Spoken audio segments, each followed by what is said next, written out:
Donald Trump's historic felony charges. We look at the facts, we look at the law, and we bring charges. Justice and the rule of law are officially dead in America. GOP frontrunner Donald Trump is charged with overseeing a criminal enterprise meant to overturn his defeat in Georgia's 2020 presidential race. This is a ridiculous application of the racketeering statute. There's probably no one that knows it better than I do. Trump attorney Rudy Giuliani, the politician formerly known as America's mayor, is indicted as a co-conspirator. Plus, next week, the Republicans are staging their first presidential debate without Trump, apparently. Never before has the frontrunner for a major party nomination faced 91 felony charges, or one felony charge for that matter. Next. This is Washington Week with The Atlantic. Corporate funding provided by Consumer Cellular. This is Sam. How may I help you? This is a pocket dial. Well, somebody's pocket. Thought I'd let you know that with Consumer Cellular, you get nationwide coverage with no contract. That's kind of our thing. have a nice day. Additional funding is provided by Koo and Patricia Ewens for the Ewen Foundation, committed to bridging cultural differences in our communities.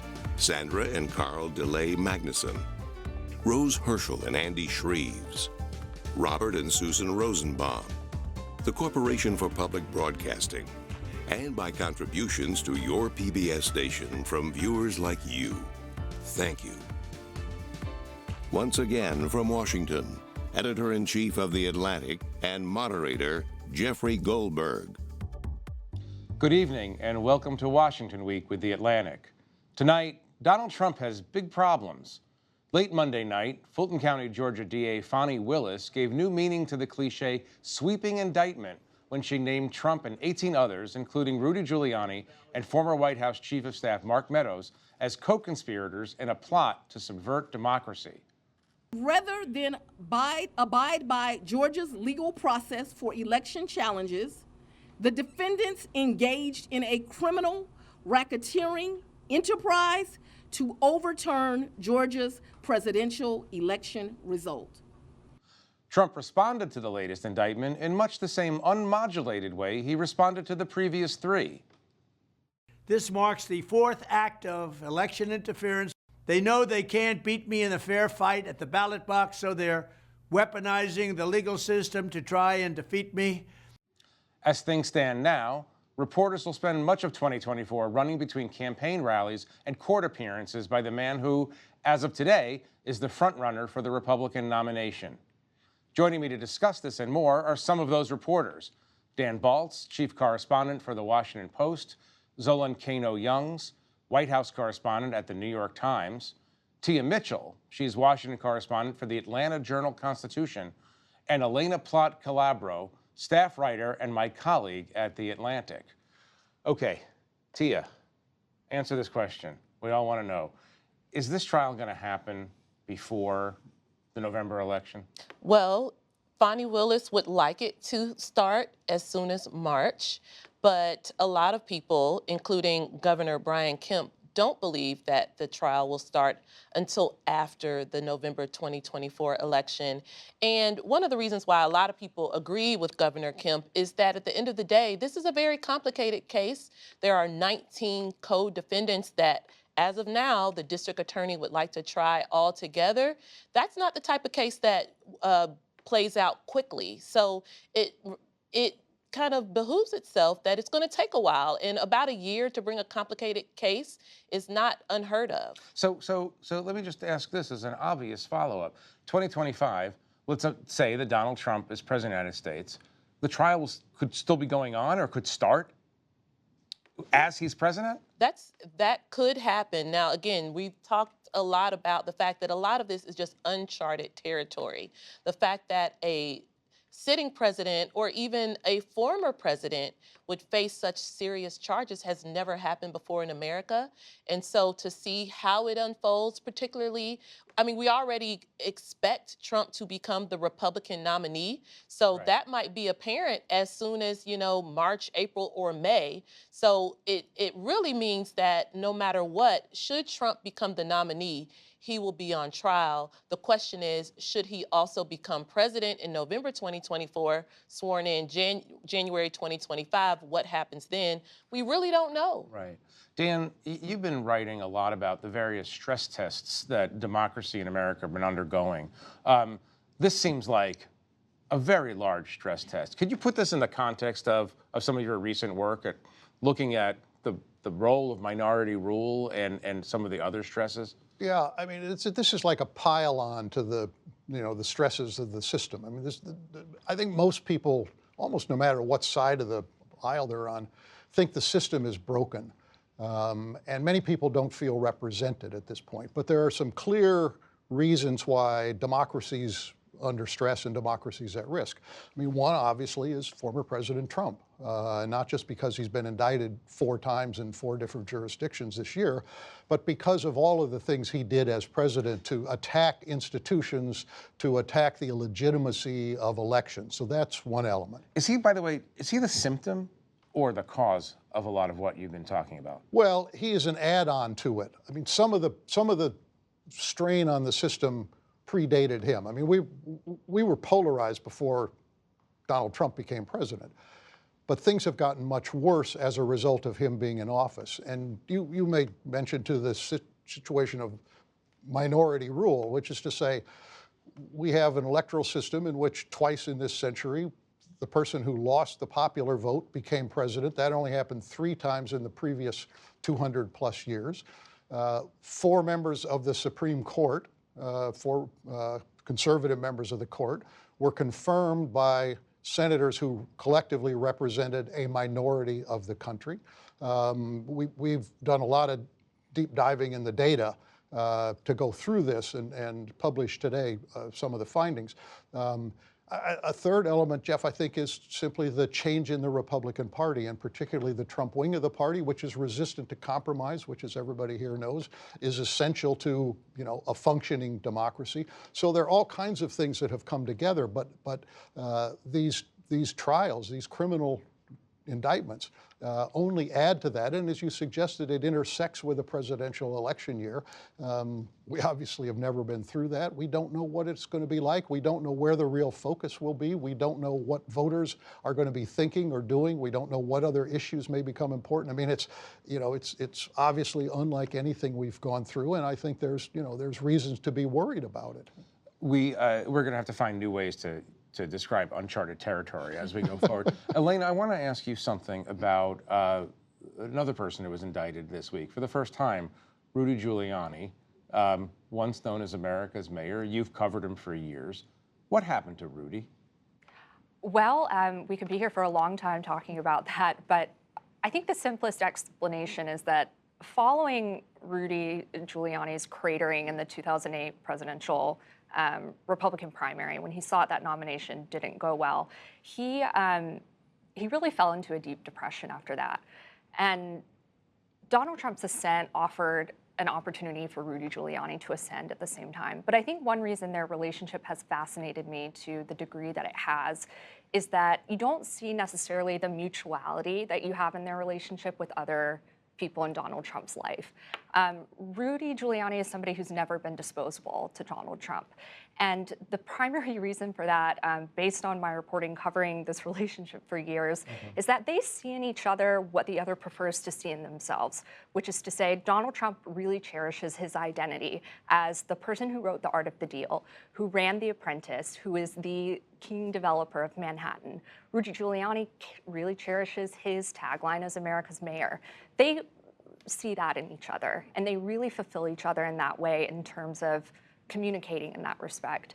And I think during the campaign in particular, after the Access Hollywood tape, Rudy Giuliani was probably the only person in the larger Republican Party apparatus who remained relentlessly loyal to Donald Trump. And he has never forgotten that. And so I think to understand why he's never discarded Giuliani in the way he has so many others close to him. They fulfill a need for each other. Right. Giuliani also has a grandiose sense of himself. I remember several years ago, you received a kind of strange phone call in the back of an Uber from Rudy. Tell that story. Yeah. So I got a phone call from Rudy Giuliani. I had been trying to reach him for a story that day. And this was actually, I think this was in the midst of Donald Trump's first impeachment, when Giuliani's contacts with a pair of Ukrainians was kind of complicating Donald Trump's defense that, he was not trying to imply some sort of quid pro quo with Zelensky. This all feels like ancient history at this point. But he called me in the back of the Uber and insisted to me, kind of shouting almost, that when this is over, he would be remembered as the hero, and referring to anyone who just, disagreed with that analysis perhaps as morons. And the Uber driver was a little bit concerned when I hung up the phone because I was having to kind of move it a slight distance from my ear. Right. But that was reporting in 2019. Right. all politicians have an inflated sense of themselves, but that was a new level, as they say. Zolan, I want to talk to you for a minute about the current president. You just got back from Camp David. You rushed down to be here. Thank you. It's so interesting, the contrast. We're talking about Donald Trump's next court appearance, turning himself in for booking, being on bail. Meanwhile, Joe Biden is at Camp David, organizing the first ever summit between the leaders of South Korea and Japan. He wasn't asked about Donald Trump today, but I'm wondering, when is he going to start being asked, and when is he going to be forced to start talking about this very unusual situation? I think he's been asked in recent weeks, but the kind of collective agreement between the DNC and the White House is this silence when it comes to anything that has to do with the Justice Department. They say when it has to do with the Trump indictment, when it has to do with the special counsel review of his son Hunter Biden, which he was asked about today as well. The president and Democrats, when you press them on this, will say, well, look, he campaigned on restoring a sense of independence to the Justice Department, and if he comments on this, then that would undermine that. At the same time, I think they're also very aware that if the president or anybody in the White House was to comment on this indictment, it would quickly be seized on by the Trump campaign, and they would say, look, actually, there is some involvement between the Justice Department and the White House on this. That being said, I do think as the election moves forward, you won't start to see a shift in him being President Biden, singling out Trump by name. But I've been talking to some people around the DNC that have said, look, you can't expect us to continue to say that this election is going to be a choice between those that represent or are affiliated with a January 6th and those that are in the weeks ahead going to be seen governing. And that's really their strategy moving forward, to almost have a split screen of Republican candidates continuing to decide, am I going to defend Trump in these indictments? Am I going to condemn him?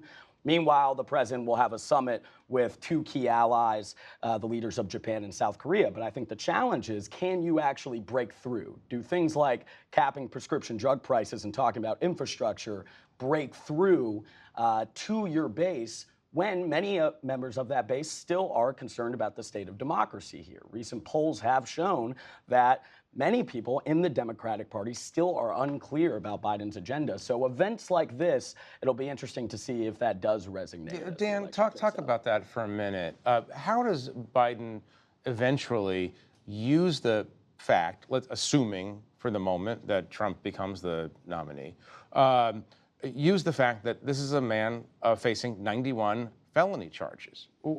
How do they turn that? Well, I think for now, there's a euphemism, MAGA Republicans, which takes in Trump and everything about Trump. And he has to stay away from the indictments at this point.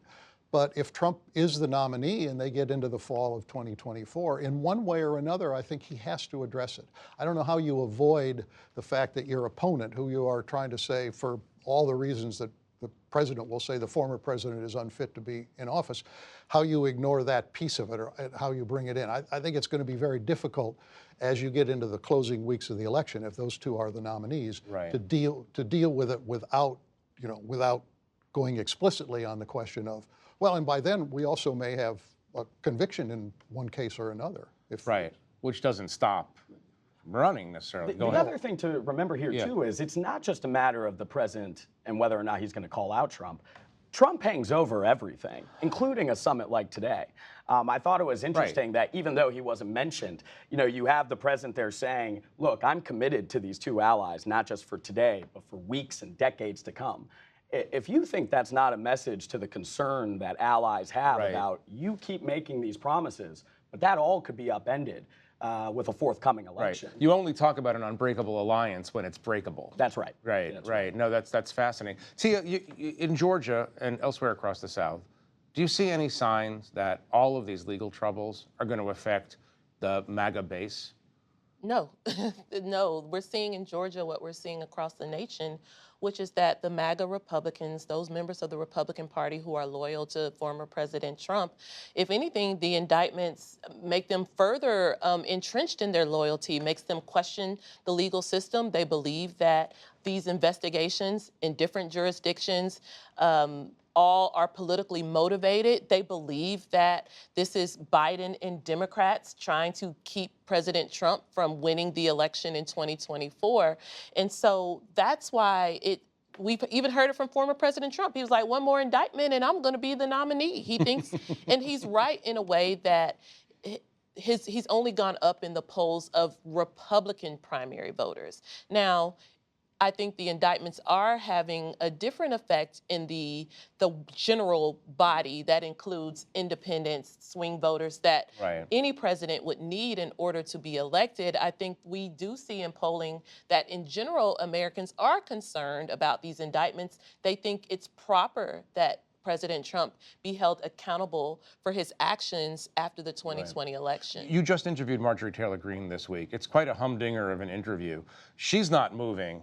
I mean, she thinks she's a possible vice president under Donald Trump, but no sign across any of the politicians you cover of any wavering, of any thought that this is not sustainable or possible? No, even after the Fulton County indictment was announced, we had most members of Georgia's delegation, the Republicans, either they were along the lines of Marjorie Taylor Greene, accusing Biden and the Justice Department and Fani Willis of politicizing the law enforcement, the criminal justice system against Trump. We had a lot of Republicans who have been silent, just kind of quietly not touching it because they don't want to weigh in. And we had one member of the delegation who's a DeSantis person who kind of said, hey, this is proof that Donald Trump is a distraction and we need DeSantis. That's freshman Representative Rich McCormick. But for the most part, the Republicans in Georgia who are willing to stand up to Donald Trump to some degree aren't those in Congress or at the federal level. It is people like Governor Kemp, Secretary of State Raffensperger, former Lieutenant Governor Jeff Duncan. Now, they are more willing to question Trump, but they're not considered, at this point, they're not considered MAGA Republicans. And that, to me, is also a testament that MAGA Republicans have nothing to do with ideology or politics. It's about fealty to Trump above all. You mentioned Ron DeSantis. Next week, first Republican debate. A lot of people on the stage with a lot to prove. Trump says he's not going to be there. We don't know. Maybe he will eventually show up. But whether he's there or not, he's there. Yeah. Right? Dan, what does DeSantis have to do at this debate to turn himself into the primary challenger to Trump? I think he's got to begin to make a pivot into a more positive direction for the campaign. I mean, he's obviously had a very bad opening act and frankly, a second act. When I was out in Iowa last week, I saw some indication that he's got some assets that he may be able to deploy, but I think the onus is on him to be able to show that. There's a lot of time for him to recover. We've seen other candidates who've, had slow starts and then they recover. I think his may be more difficult to overcome, but it's not as though he can't. So he's going to need this debate to find a way to make the argument that he really is the alternative to Trump. I mean, what he needs in this campaign is to come out of Iowa close to Trump and away far from everybody else. I mean, he needs to be tight. We'll see if he's going to be there. Right. Elaina, you're a close student of Republican leadership. I know who's going to have a good time at the debate, which is Chris Christie. But who are you keeping your eye out for? Who, apart from DeSantis, do you think could possibly break out of the pack?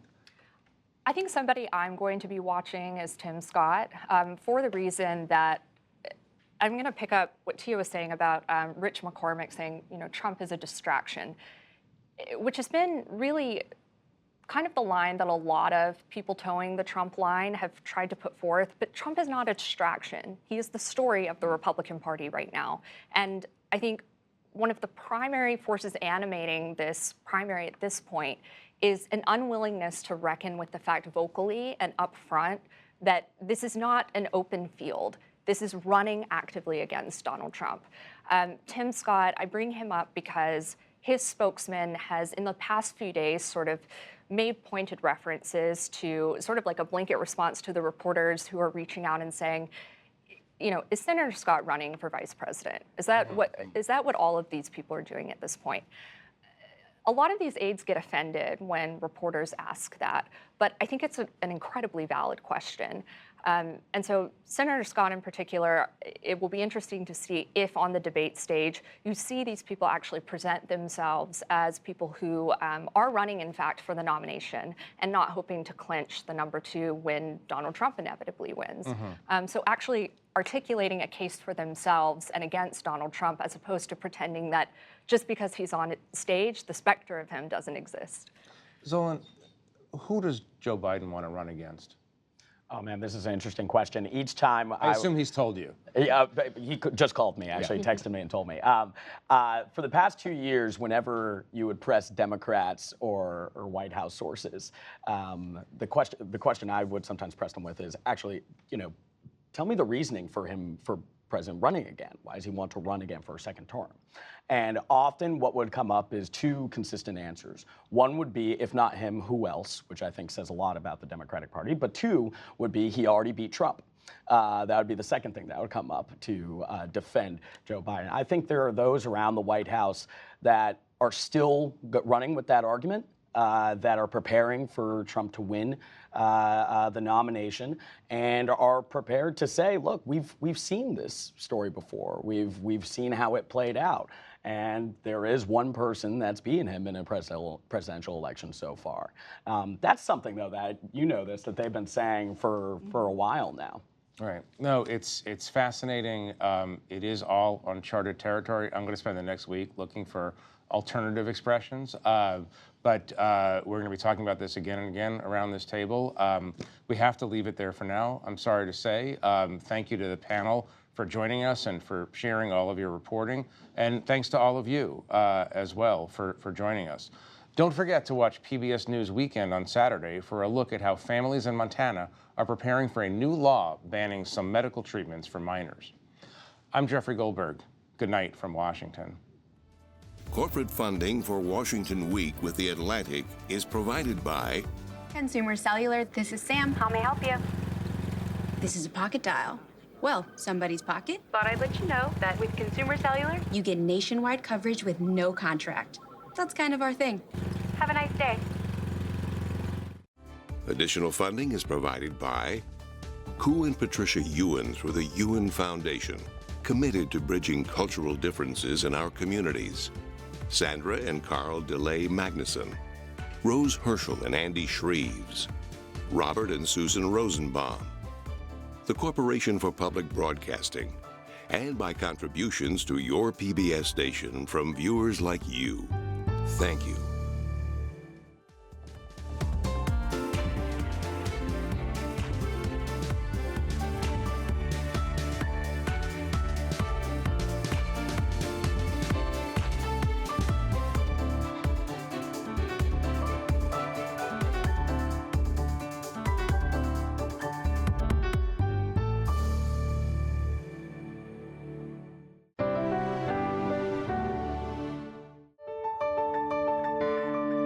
You're watching PBS.